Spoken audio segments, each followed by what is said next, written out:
Hey everyone, this is Roland here, and welcome to this episode. And thank you for being here. And today we're going to be speaking about failure.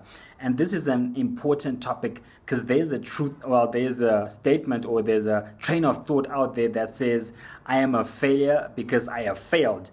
And that is so not true. And we're going to look at the word and I'm going to show you why that is not true. And we're going to look at a man named Peter. And as we know, Peter was a disciple of the Lord. He loved the Lord. But as the Lord was about to die, the Lord prophesied that Peter would deny him 3 times.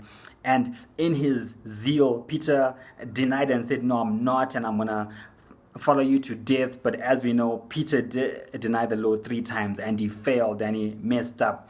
But as we look closer, did that change the way the Lord saw him? No, because Peter failed did not change how the Lord saw him. And we see this when we go to an earlier scripture when they were having the Passover meal. And that's in Luke 22 verse 31. And it says, Simon, Simon, Satan has asked to sift all of you as wheat. But I have prayed for you, Simon, that your faith may not fail. And when you have turned back, strengthen your brothers. So we see in this text that even at that time, the Lord knew that Simon was going to fail. But did that change his view of him? No. The Lord did not abandon him or change his plans or wash his hands of Peter. And this is important for us because there's times when we fail and we think that the Lord can't use us or the Lord hates us and like our story is over. But our story is not over because even if you look at Peter, yes, it's at that time he cried and it broke him that he denied the Lord. But that was only the beginning of his story, because after that, especially the first part of Acts, we see the Lord using Peter powerfully, and he was instrumental in the early church being built, right?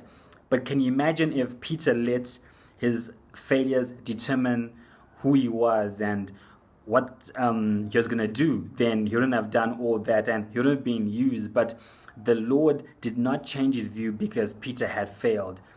Instead, the Lord had all these plans for him, and he encouraged him and he strengthened him even in the midst of his failures. And we can learn from that. Because we fail, we actually need to bring all our failures to the Lord, because the Lord has amazing plans for us, and that doesn't change when we fail. So we need to change the way we see ourselves, even in those times where we mess up and we think that there's no hope and our story is over. Because again, your story is not over. There is so much more in store, and you are not a failure because you failed. And that is a lie. If you are entertaining that lie, I want you to say that do not listen to that. You are not a failure because you are a son and daughter of God. You have victory, and the Lord has so much in store for you. So be encouraged with that word today. Remember Peter, and remember that the Lord is for you, that the Lord loves you and cares for you. So with that, I'm going to end right here, and bless you, friends, and we'll see you in the next episode. Goodbye, and bless you.